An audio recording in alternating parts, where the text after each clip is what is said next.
¿Sabes qué hace exactamente el motor de tu motocicleta cuando ruge? Hoy desarmamos el corazón de tu máquina.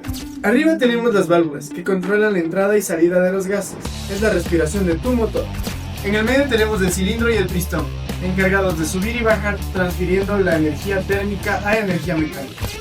En la parte baja tenemos el cigüeñal, que transforma la energía lineal en energía angular, que, posterior a un embrague y una caja de cambios, sale hacia la rueda de tu motocicleta. Conocer cada pieza hace la diferencia entre un profesional y un improvisado.